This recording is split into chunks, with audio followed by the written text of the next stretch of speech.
When someone who's worn hundreds of headphones in this hobby decides to make something for themselves, you end up with a headphone like this.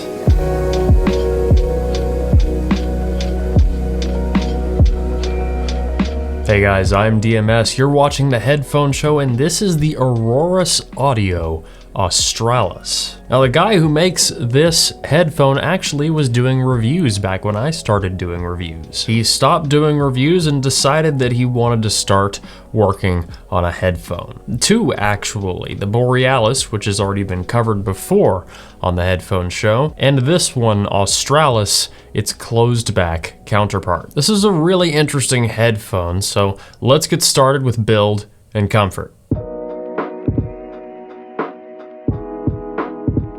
Look how floppy the suspension strap is. Now this is the new weight-reduced version. This headphone is really impressive in build considering that it wasn't made by a manufacturer. The metal, the plastic, textures, everything comes together very nicely. We have this sort of seatbelt style suspension strap with extra padding added on, which you could remove if you want via Velcro. We have a hybrid pad that's both velour and leather, dual mini XLR 4-pin terminations, and some nice splashes of metal in where the headphone needs it. Say on the yokes, for example. Putting the headphone on my head, there's not much clamp pressure, which is both nice and a bit of a downfall at times.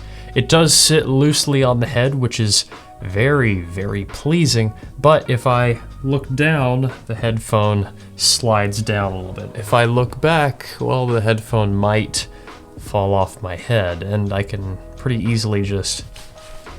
it's a little bit more mass than you want to sit loosely. That's not a bad thing. This isn't something you're going to be using running, but I wouldn't mind just a hair more clamp pressure. The pads themselves have a diameter that is plenty large enough for an ear, though I do wish it had a bit more depth. It's not too much of a problem considering the inside here is both soft and is fabric, so it's not like my ear is pressing into hard plastic.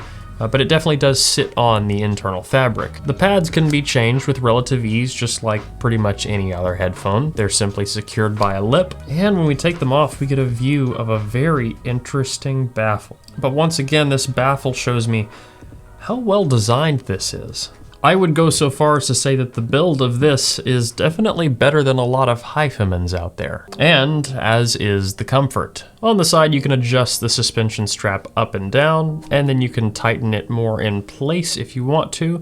It's pretty much exactly what you see on Dan Clark headphones, but this isn't a Dan Clark headphone, and it's not a planar either, it's a dynamic. So with all that said, how does that dynamic sound? Let's get into subjective sound first, and then we'll talk about objective sound and frequency response. Now this is an interesting headphone. I've said it before, I'll say it again. It leans a bit warm, and it definitely leans a bit dark. Not dark enough that I feel as though I'm losing out on details, but definitely dark enough that tracks I would normally find bright, I definitely find comfortable. It took me a few minutes of listening to the Australis to kind of get used to its overall tonality, because at first I put it on and thought, whoa, that is wide. The sound is a bit veiled, but doesn't affect detail. Things like instrument separation are actually very excellent, if not one of the strongest points of the Australis. And I think it would very much appeal to anyone who has a very negative feeling towards things like sibilance or brightness. It's not unpleasant, however, like the AirPods Max, which just have a massive scoop out of the ear gain. Well, this has a big scoop out of ear gain too, yet somehow the tonality is balanced just right to where it is enjoyable. Now, it's definitely not neutral. What it is something that I would describe as being between a Focal Alegia and a ZMF Aurorus. And those are two headphones that have received a bit of praise over the years from various parties. And we find this interesting middle ground here in between them. And it happens to sit in between them in price as well. We end up with strong dynamics, strong punch. The decay is very, very clearly marked. You can hear the exact moment that the breath of a saxophone stops. There's a song by Bon Iver, I think it's Shadia. I don't know if I pronounced that right, but regardless, that song has a saxophone in it, and you can hear every speck of air that comes through that instrument the entire time. You can hear the exact moment that saxophone's breath stops and goes into a black background. Because this headphone, while closed back, it doesn't isolate super well. It does isolate well enough for an office space, but the big thing that I think it being closed back gives us is a very good black background. And I think that that black background is necessary to help portray the headphone's strengths in detail, separation, and staging. If I heard my fan running in the background, I don't think I'd be able to pick up on this quite as easily. So this headphone being closed back, I really do feel like is more of a benefit to its overall listening experience rather than just trying to keep sound out. It's more like controlling the experience that you're getting. Now, vocal presence does feel a bit more recessed than I would prefer. This is likely due to the decrease in treble, but I feel as though that separation and the soundstage make up for it. The soundstage is impressively wide.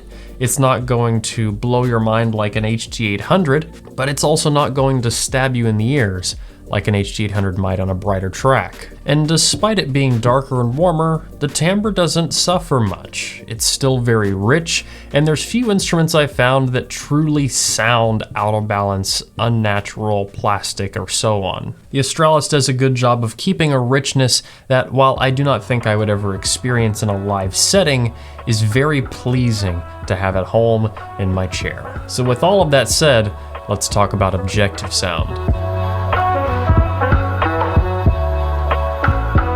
Here we have a frequency response graph of the Aurorus Australis. As you can see, this has pretty fantastic bass extension, though that does extend flat into the mid-range, leading to that warmth that I mentioned before, and then we have this strange dip on 400 or 500 hertz. It is audible in some cases, it usually doesn't bother me, but it can add a bit of a strange sound to strings. Not in every case, but in some cases. We continue flat through 1 kilohertz and start rolling off. This leads to a series of both recesses and not quite peaks. We see some elevation in a feature here around 6 kilohertz.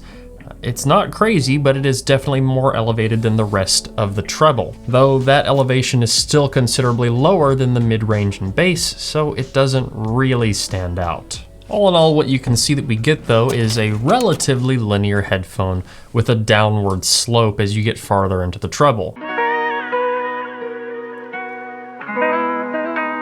So what do we end up with here in total? Well, it's not a headphone for objectivists. That is definitely the case. What we get instead is something that is warm, it's relaxing, it's for someone who doesn't want a ton of treble but still wants it to be present. Someone who enjoys bass or someone who wants more richness in their music. Not necessarily someone listening in an extremely loud environment, but maybe someone listening in an office who needs a little bit of isolation and doesn't want everyone around them to hear their music. Or someone who wants to enjoy their music with a very black background. As far as amplification is concerned, I did like this with some tube amps, though not high output impedance tube amps. Really above everything else, I just used it mostly with my Theo K9 Pro. I think most amplifiers are going to do just fine with this headphone. It's not a planar, so it's not crazy hard to power, but it is just so enough that you will need an amplifier.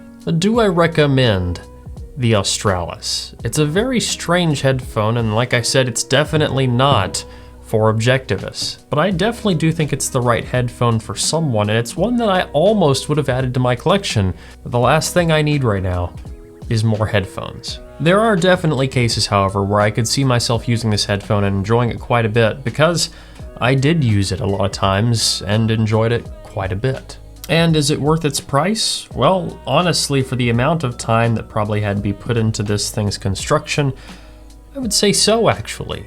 As I mentioned, I think it sits between the Focal Allegia and the ZMF Aurorus, and once again, the price point reflects that. So, I think that is going to wrap up this video. Guys, if you liked it, please leave a like down below. Comment letting me know what you want to see in the future. If you want to get active in the community, you can on the forums, linked in the video description.